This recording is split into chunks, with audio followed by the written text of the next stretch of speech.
तुम आगे बढ़ो, हम तुम्हारे साथ हैं। आवाज कुणाचा? शिवसेनेचा। जय शिवाजी, जय भवानी, हर हर महादेव। महाराष्ट्रावर अन्याय करणाऱ्या कन्नडिकांचा धिक्कार असो, महाराष्ट्रावर अन्याय करणाऱ्या कन्नडिकांचा धिक्कार असो।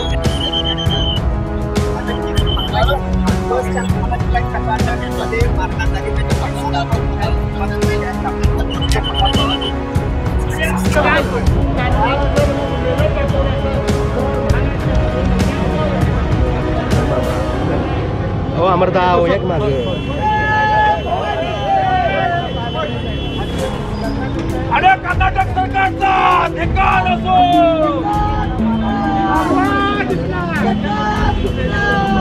जय भवानी, शिवाजी, जय भवानी, शिवाजी। अरे कर्नाटक सरकारचं करायचं काय? या कर्नाटक सरकारचा धिक्कार असो। जय भवानी, शिवाजी, बोला छत्रपती शिवाजी महाराज, जय भवानी, जय शिवाजी। उद्धव साहेब तुम आगे बढ़ो, हम तुम्हारे साथ हैं। उद्धव साहेब तुम आगे बढ़ो, हम तुम्हारे साथ हैं। भगवान के साथ, भगवान के साथ। झालाच पाहिजे, झालाच पाहिजे शिवसेनेचा।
कर्नाटकामध्ये चित्रदुर्गला महाराष्ट्राच्या एसटीच्या ड्रायव्हरच्या तोंडाला काळप बसलं, एसटीच्या तोंडाला काळप बसलं।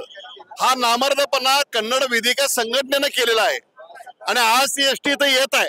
पण आम्ही या ठिकाणी सांगू इच्छितो की महाराष्ट्राच्या मुख्यमंत्र्यांनी ताबडतोब कर्नाटकच्या एसटी बंद करा आणि कर्नाटक सरकारनं मराठी माणसाची जोपर्यंत माफी मागत नाही तोपर्यंत आमचं हे आंदोलन सुरू राहणार। त्याने तोंडाला काळप बसलं, पण छत्रपती शिवाजी महाराजांचा आणि स्वराज्याचं प्रतीक असणारा आणि मराठी माणसाची अस्मिता असणारा भगवा झेंडा आम्ही या एसटीवर लावणार आहोत।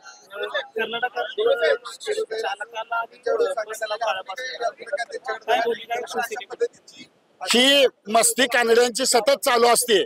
आज आमची महाराष्ट्राची एसटी तिथे गेल्यानंतर त्या ड्रायव्हरला काळं फासून त्याला कन्नड येते का अशा पद्धतीने जे त्यांनी विचारणा केली आणि त्यांना ते मारहाण केली।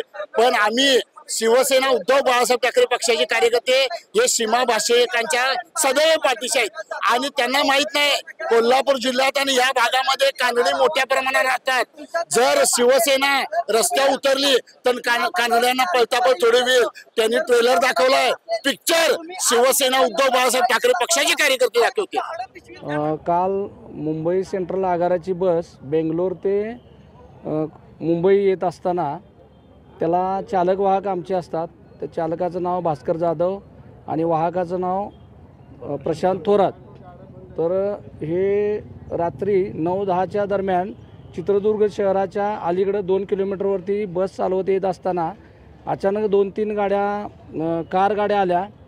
त्याच्यामधून कर्नाटक संघटनेची लोक उतरले, त्यांनी गाड्या बसच्या आडवी लावून चालकाला बसमधून उतरून घेतलं, त्याला दमदाटी केली, त्याला जरा धक्काबुक्की केली, छातीमध्ये बुक्के मारले आणि त्याच्या चेहऱ्याला तोंड काळं फासलं आणि पूर्ण बसच्या बॉडीला आणि पुढील शो काच आणि हेडलाईटला वगैरे सगळ्यांना बॉडीला गाडीच्या काळं फासण्यात आलं आणि त्यानंतर ते कन्नड भाषेत घोषणा देत ते लोक निघून गेले. याच्याबाबत चित्रदुर्ग पोलीस स्टेशनला गुन्हा दाखल करण्यात आलेला आहे. सदर घटनेची माहिती कळताच कोल्हापूर विभाग नियंत्रक श्री शिवराज जाधव व वाहतूक अधिकारी बोगरे साहेब हे त्या घटना ठिकाणी पोचलेत आणि त्यांनी सदर याच्यावरती गुन्हा दाखल केलेला आहे चित्रदुर्ग पोलीस स्टेशनला. आणि त्या चालकाची पण प्रकृती व्यवस्थित आहे. त्याला प्राथमिक औषधोपचार करून ते आता त्यांना घेऊन येत आहे तिकडं आपल्या कोल्हापूरला. आज कोल्हापुरातून कर्नाटककडे जाणाऱ्या बसेस बंद आहेत की सुरू? कोल्हापूरकडून जाणाऱ्या 2 बसेस सकाळी गेलेत. त्याच्यानंतरच्या सध्या बसेस आता बंद आहेत. कुठला अनुचित प्रकार घडू नये म्हणून ते खबरदारी म्हणून सध्या बस बंद करण्यात आली. कर्नाटकच्या परिवहन विभागाने तुम्हाला काही संपर्क केला आहे? कर्नाटकच्या वाहतूक नियंत्रक इथं आपल्याकडे असतो, त्यांचा संपर्क झाला आहे. त्यांनासुद्धा सांगितलं अनुचित प्रकार कोणताही घडू नये त्यासाठी स्थानकावर बस त्यांच्या आता येत नाहीत. बाहेरून काही बस गेलेल्या आहेत तर त्यांचं वाहतूक नियंत्रकालासुद्धा आम्ही सूचना दिल्यात, त्यांनासुद्धा त्यांनी सूचना दिल्यात. या घटनेमुळे प्रवाशांची गैरसोय होते, काय आवाहन करणार आहे प्रवाशांना आव्हान असं करणार आहे की बाबा हे वाद वगैरे चिघळू नये. कारण आपल्या जवळ 50-60 किलोमीटर म्हणजे साधारण कर्नाटकची बॉर्डर लागते, सीमा भाग लागतो. तर यामुळे थोडंसं प्रवाशांनी सुद्धा संयमानं जरा गैरसोय होईल, पण जरा संयम ठेवावा जेणेकरून वाहतूक सुरळीत होईपर्यंत आम्ही बस चालू करू शकणार नाही आहे. तरी प्रवाशांनी पण संयम ठेवावा, समजून घ्यावं एवढंच मी आवाहन करतो प्रवाशांना. अचानक करण्यात आलेलं आहे, नेमकं याचं कारण समजलं काय घोषणा वगैरे दिल्या का त्यावेळी? ते काल पूर्ण आपल्या देशामध्ये भाषा दिन साजरा करण्यात आलेला आहे. तर त्या अनुषंगानं कदाचित त्यांचा कर्नाटक भाषा दिन झाला असेल कदाचित असा अंदाज आहे. आणि त्या इथून ते लोक कर्नाटकची काही संघटना त्या येत असताना त्या लोकांनी असा मराठी बस आपली बघितली, त्यावर त्यांनी म्हणजे राग व्यक्त केला किंवा काय त्यांच्या नेमकं आम्हाला पण समजत नाही कशामुळे केला आहे, काय समजलं. मारहाण करणाऱ्या कार्यकर्त्यांवर पोलिसांनी काय कारवाई केली का? ते गुन्हा दाखल करून घेतला आहे, रात्रीची घटना आहे. आता त्याच्यावरती काय पोलीस करतायत ते त्यांनाच माहिती, कारण चित्रदुर्ग पोलीस ठाण्याला झालेलं आहे.